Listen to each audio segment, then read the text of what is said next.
Well, good afternoon, everybody. This is Barry Odell with the Mammoth Spring Church of Christ YouTube channel. It is Wednesday afternoon, September 3rd, 2025. Hope everybody's doing all right today. Hello, Sheila, David. Good to see you guys. Hey, if you join on the stream, say hello like those two did. And if you're on the stream and signed in, able to comment, give the video a thumbs up if you would, please. Jeremiah chapter 40 is where we're going to start today, and of course this is Wednesday, so it will be our last stream of the week from the office. Now tonight we will be having our Wednesday night study at 7 p.m. Central Time. We're going to cover Numbers chapters 10 and 11. Numbers 10 and 11, yeah. Interesting chapters there as Israel starts to leave Sinai and head into the wilderness. We actually learned something about the Holy Spirit in Numbers chapter 11. So it should be an interesting study tonight. Hey, Connie, good to see you. So if you are stuck at home or you're in a location where there is no Wednesday night service, join us at 7 Central on our Facebook page, Church of Christ at Mammoth Spring. All right. So today, as you can see from the title, our goal, and we'll see how it goes, is to cover chapters 40 to 43. I think we can do it because it's all in the same time frame. Babylon has attacked. And now basically Judah's trying to figure out what to do. I guess that's a good way to say it. They're dealing with the aftermath of the Babylonian onslaught, let's say, against Jerusalem. So anyway, that's where we are, Jeremiah chapter 40. We're introduced, well, not introduced, but we start learning about Gedaliah. And that sounds right, so I'll just go with that. But he is appointed by Nebuchadnezzar and the Babylonians to serve as governor of Judah. All right, their status as a political empire, a world dominant power is over. There are a few people who are permitted to stay, the poorest of the land, farmers, things like this, but it's over. And God has been telling them this. So Babylon appoints some people to basically run things in that area.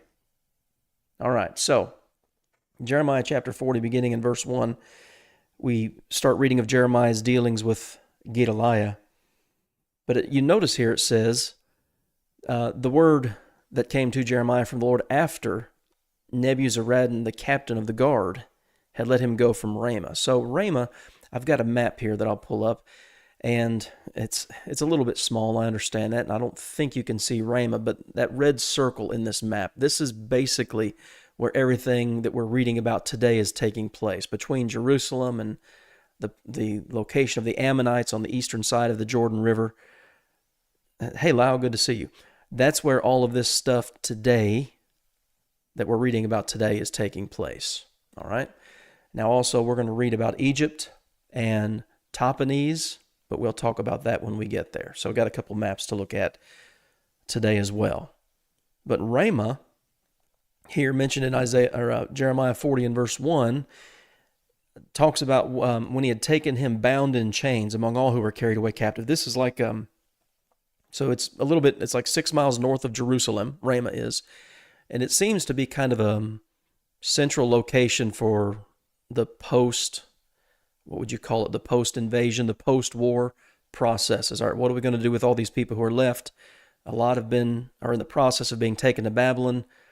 Jeremiah is here and others are here too. So they're taken captive from Jerusalem and Judah who are carried away captive to Babylon. Now again, Jeremiah is here. So it's interesting what happens here. Starting in verse 2, the captain of the guard. Okay, this is a Babylonian speaking here. These guys know about Jeremiah. The captain of the guard took Jeremiah and said to him, "The Lord your God has pronounced this doom on this place." And I just wrote out in the margin of my Bible, well, how did they know? Well, they had to be familiar with Jeremiah and with his role as a prophet. Daniel, you think of Daniel. Of course, his own book talks about his capture, his time in the Babylonian court with Nebuchadnezzar. So all of this is going on at the same time. What's going on back in the promised land where Jeremiah is, and then in the book of Daniel we see what's going on in the invaders' land. All right, in Babylon. Anyway, the Lord your God has pronounced this doom on this place. So the Babylonians know about these prophets. They know what's been said. Now the Lord has brought it and has done just as he said, and here's the reason. And again, this is coming from the mouth of a foreigner. This is coming from the mouth of a pagan. Because you people have sinned against the Lord and not obeyed his voice, therefore this thing has come upon you. Judah wouldn't even hear that. And we've been talking about that over the last couple of chapters, last couple of days. Judah wouldn't even listen. But you have these pagans who know Jeremiah. All right, they know Daniel. They know what God has been saying, and they know the reason as to why all of this is happening to Judah. Now, do they comprehend that God is using them as his, well, as he calls Nebuchadnezzar, my servant? I don't know. I don't know how to answer that exactly. But they do know what's going on, and they are familiar with these prophets. So he is freed. Start reading in verse 4. Jeremiah is freed. He said, you can come with me to Babylon. You can stay here, verse 4. Another option. Some people were heading off to Egypt. The departure by some to Egypt was an effort to get some kind of protection from Babylon, but we're gonna deal with that a little bit later. So whatever's good and convenient to you, Jeremiah, that's what you do. Now again, and I referenced this yesterday, you go all the way back to Jeremiah chapter 15 when God is discussing all of these future events with Jeremiah. Okay, so Jeremiah 15:10, woe is me, my mother, that you have borne me. He's kind of like Job regretting the day he was born. But Jeremiah 15:11, God says, it will be well with your remnant. I will cause the enemy to intercede with you in the time of adversity and in the time of affliction. So Jeremiah 15:10-14. Now again, here we see it coming to pass. So while Jeremiah had not yet gone back, he is told by the captain of the guard, go back to Gedaliah, the son of Ahikam, the son of Shaphan, whom the king of Babylon has made governor. And that's a significant phrase too. The king of Babylon had made him governor over the cities of Judah. Again, their political influence, their power as a dominant nation in the world, it's gone. All right, they're under the authority of somebody else now. Dwell with him, again, go wherever's convenient. So he gave him rations, the New King James says. I think the King James maybe there at Jeremiah 40 and verse 5 says gave him a gift, but some form of money to help him out. And he let him go. So Jeremiah does that. He goes to Gedaliah, the son of Ahikam, to Mizpah, and dwelt with him among the people who were left in the land. And again, it's just the farmers, people who could tend the fields, things like this. You go back to chapter 39 and verse 10. It says, the captain of the guard left in the land of Judah the poor people who had nothing and gave them vineyards and fields at the same time. So that's who Jeremiah is back here with, along with the governor by the name of Gedaliah. Okay. Well, again, this is in the hands of Babylon. You see it again here in verse 7. The king of Babylon made him governor of the land, committed to him men, women, children, and the poorest of the land who had not been carried away captive to Babylon. And here comes this next character. And if you notice the title of the video, I think I called it Jeremiah, Gedaliah, and Ishmael. Now, we typically, when we hear the name Ishmael, we think of Abraham's son through Hagar, but obviously, this would not be that person. But we read of this man, Jeremiah 40 and verse 8, Ishmael, the son of Nethaniah, and then Johanan and Jonathan, the sons of Kareah, Sariah, the son of Tanameth. Okay, these names, man. I need somebody else to be reading for me here. But anyway, you have all these people. The point being this. They're taking an oath. All right, this is, again, post-war. Captives are taken off. A few people are left behind. What are you supposed to do? Do not be afraid to serve the Chaldeans. We looked at that. Jeremiah prophesied this in chapter 29. Build houses, talking to people who would be carried off to Babylon. Build houses, get married, have kids, pray for the peace of the land. Well, here, the people who are, so that was to the captives in Babylon. These are to the people who are left behind in the homeland. Don't be afraid to serve the Chaldeans. Dwell in the land and serve the king of Babylon. Everything will be all right. Okay? Let's see. All the Jews who were in Moab, among the Ammonites, Edom, all the countries heard the king of Babylon left a remnant of Judah. All these Jews returned out of the places where they had been driven. Okay, so they're coming back to the promised land once all the Babylonian conquering is finished. They come to Gedaliah, Jeremiah 40, verse 13, at Mizpah. But there's a problem. There's a problem going on, and there's a warning here. We'll just start here in verse 12. Moreover, Johanan, the son of Kareah, and all the captains of the forces that were in the fields, came to Gedaliah at Mizpah and said, Do you certainly know that Baalis, the king of the Ammonites, has sent Ishmael, the son of Nethaniah, to murder you? So there's some kind of conspiracy going on here. We're not really given any background to it. Why is this? What exactly is happening? We just, up to this point, this is just what we're reading.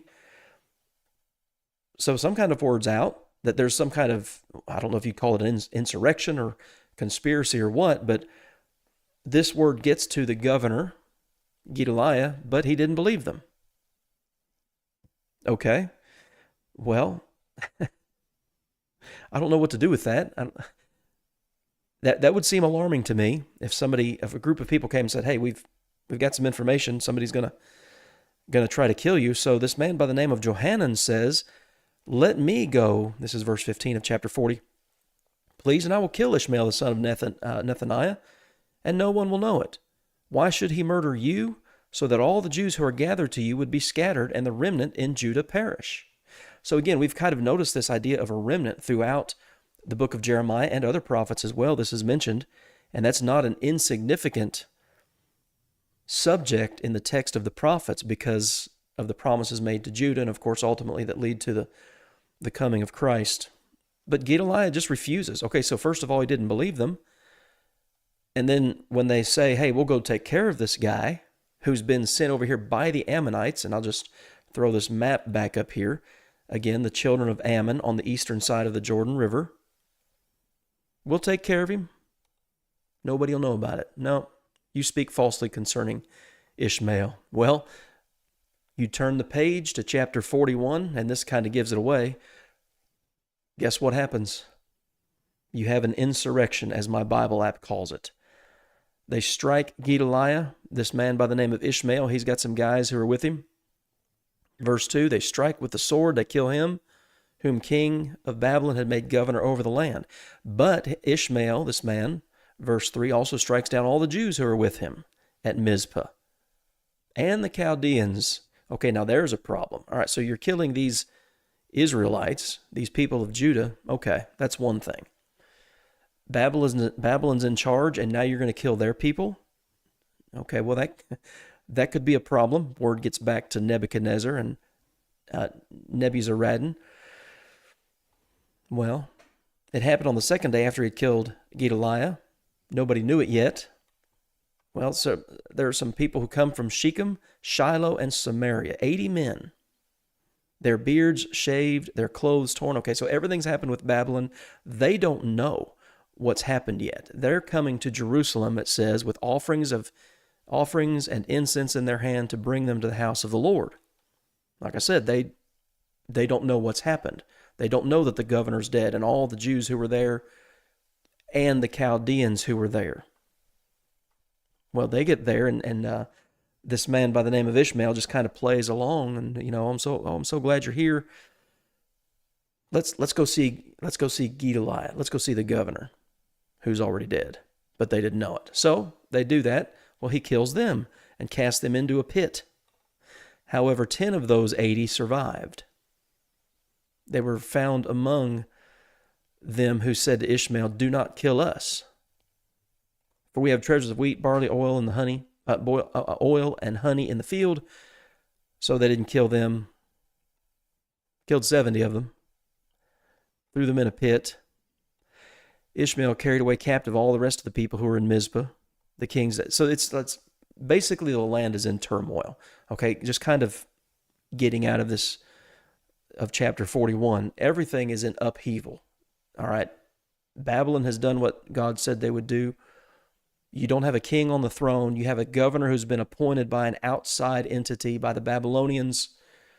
It's like every man for himself. And then you have this plot from the Ammonites and this man by the name of Ishmael to go in to assassinate the new governor, Gedaliah, and basically like anybody who gets in their way, but then also they're going to take captives for themselves. Right here in chapter 41, verse 10, carried them away captives and departed to go over to the Ammonites. So we're going to cross back over the Jordan River now and take captives. So Judah is just decimated at this point. You've got people in Babylon. You've got people who are headed off to Egypt. You've got people now being carried away to Ammon. It's just utter chaos in the land. And there's no solidified leadership. I mean, you could just imagine what it would be like in our country if something like that were to happen. Our government toppled, the capital city of our country just, again, decimated, people taken off to foreign lands. It would be chaos. It'd be utter chaos. And that's exactly what's going on here. So anyway, start chapter 41 and verse 11 here. This word of everything that's happened now gets back to this man, Johanan, who initially talked to the governor, Gedaliah, and said, just let me go kill this guy. Well, he didn't believe Johanan, and he refused to let him do this. So they hear what's happened. He gets a group of men together. They go fight against Ishmael. And basically what happens is this man by the name of Johanan, he recovers the captives that Ishmael takes and brings them back. The captives obviously would be happy with that. Verse 13 here, so it was when all the people who were with Ishmael saw Johanan and all the captains of the forces who were with him, they were glad. Well, that makes sense. Maybe we can have some peace here with all the chaos that's been going on. So they recover these people from Ishmael who had murdered, again, Gedaliah. And now if you notice here, and this is going to come out in chapters 42 and 43, let's see, talks about all these who had recovered in verse 16, and then it says in verse 17, and they departed and dwelt in the habitation of Chimham, which is near Bethlehem, as they went on their way to Egypt. Again, that's going to come into play because of the Chaldeans, for they were afraid of them. So the Chaldeans, the Babylonians, same group of people. These twice captives first by the Babylonians and now captives again by this nut from Ammon, Ishmael. They want out. So Egypt, they believe, is a place of safety, a refuge. Okay? Well, guess what Babylon's doing? Babylon's heading south. Remember, we've talked about through the book of Jeremiah so far that God's going to bring this company from the north, these enemies from the north, and they're going to come through and decimate the land. Well, as they're coming from the north down south, they're not going to stop with Judah in southern Israel. They're going down on into Egypt. So these twice captives that we read about in chapter 41 are heading to Egypt, thinking that's going to be a place of, again, refuge and safety. Well, we then get to chapter 42. Notice what happens here. Now all the captains of the forces, Johanan the son of Kareah, Jezaniah the son of Hoshea, and all the people from the least to the greatest came near, and they asked Jeremiah, pray to God for all this remnant. There's just a few of us left. We want to know what, and this is so interesting to me, what happens here. That the Lord your God may show us the way in which we should walk and the thing we should do. Okay, that's their stated purpose, stated desire, however you want to say it. Okay, so, all right, I'll do that. And he says, Jeremiah says, the end of verse 4, I'm going to go talk to God about this. I'm not going to hide anything from you. Look at their response. Let the Lord be a true and faithful witness between us if we do not do according to everything which the Lord your God sends you.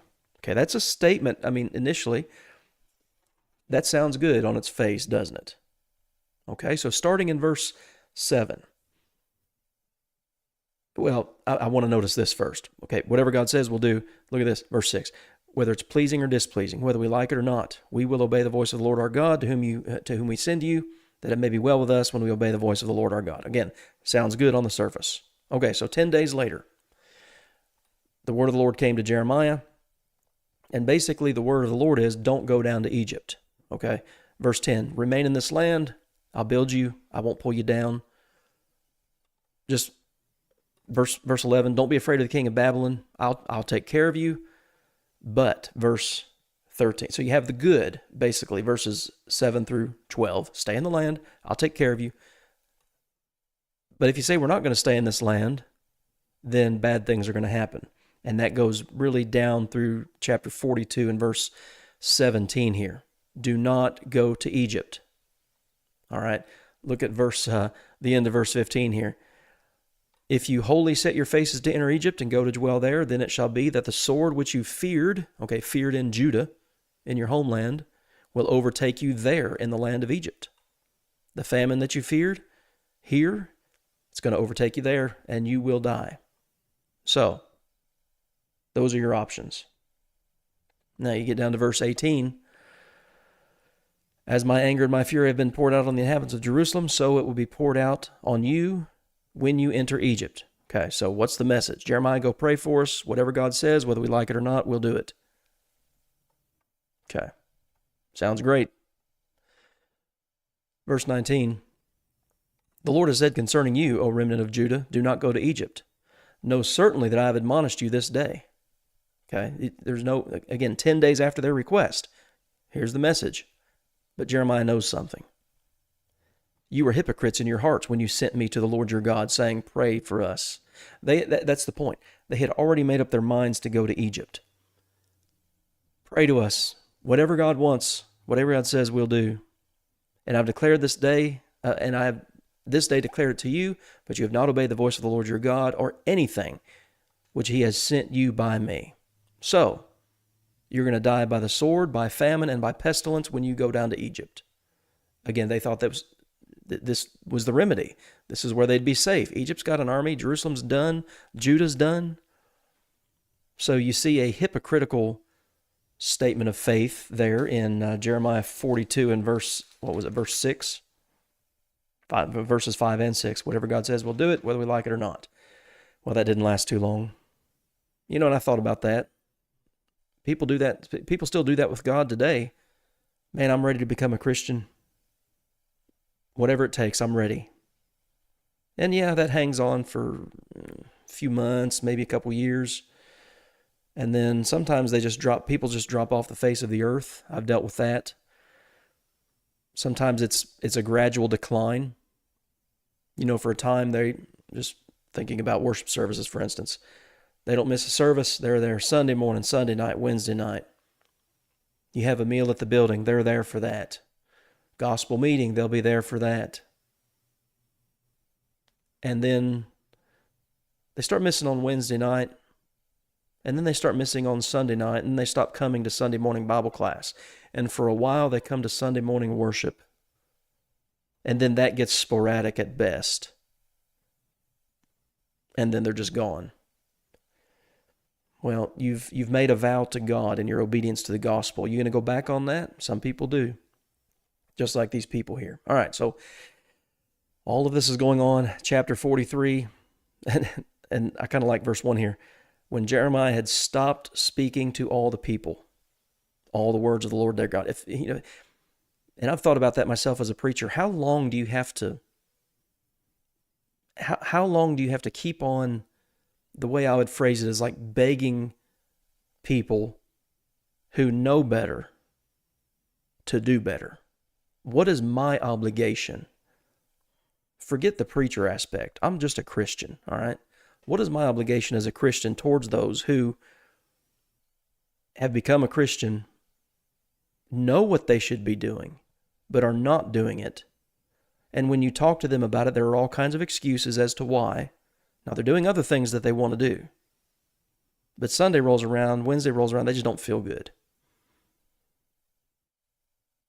And then you're the bad guy, though, for not keeping on with them. That's something I really struggle with. It's hard, okay? It's hard because you want people to be saved. You want people to be faithful. And you do what you can for a while, but then it's like there's just no effort. There's no loyalty. Obviously, there's no submission to God. And on top of all that, the faithful are the bad ones. It's sad. It's frustrating, disheartening. I don't know how else to say it. I was listening to a lecture one time, and the speaker was talking about listening and not listening. And one of the points he made, and I think there's something to this, when people stop listening to you, stop talking to them. All right. To me, it's kind of like, don't cast your pearls before swine. Shake the dust off your feet. Well, it seems like that's where Jeremiah is here. Yeah, Connie, your comment just came in, Connie. That's when shake the dust off your feet comes in. Hard to do sometimes. And not only is it hard to do, it's hard to know when to do that, you know? I don't have an answer for that. I don't know. It's a struggle. I tell you, it's a struggle, and it can be very discouraging. Anyway, Jeremiah is discouraged. He's done speaking to the people all the words of the Lord their God, for which the Lord their God had sent him to them all these words. Okay? Azariah the son of Hoshea, Johanan the son of Kareah, and all the proud men spoke, saying to Jeremiah, you speak falsely. Okay, so Johanan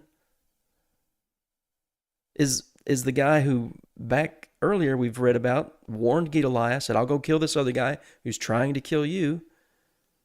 Jeremiah said what he said, but now they're saying to Jeremiah, you speak falsely. The Lord our God has not sent you to say, do not go to Egypt to dwell there. Well, again, they're doing that because they've already made up their minds, and oftentimes that's what it is. That's the way it is. People have made up their minds, and then they'll give you an ear, but their mind's already made up. But Baruch, the son of Neriah, has set you against us. Remember, Baruch is Jeremiah's amanuensis. You guys want us to go over to the Chaldeans so they can kill us or carry us off to Babylon. No, that's not what Jeremiah wanted. So they all disobeyed the voice of the Lord. Verse 4. But Johanan, the son of Kareah, and all the captains of the forces took all the remnant of Judah who had returned to dwell in the land of Judah, as God said, do. Men, women, children, every person whom Nebuzaradan, the captain of the guard, had left with Gedaliah, again, who's now dead. So they went to the land of Egypt. Why did they go to the land of Egypt? For they did not obey the voice of the Lord. And they went as far as Taphanes. So here's a little map to show you where that is. You follow that red line from up near Jericho, up around Jerusalem, obviously, and traveling south and west to Taphanes. That's where they go. That's where they were told not to go. And that's where they were told, if you go there, Babylon is still coming for you. Okay, so Jeremiah is now told by God, I want you to take some large stones in your hand and hide them in the sight of the men of Judah in the clay in the brick courtyard, which is in the entrance to Pharaoh's house. So this is symbolic. In the courtyard, so Jeremiah goes to Egypt with this message from God. Okay?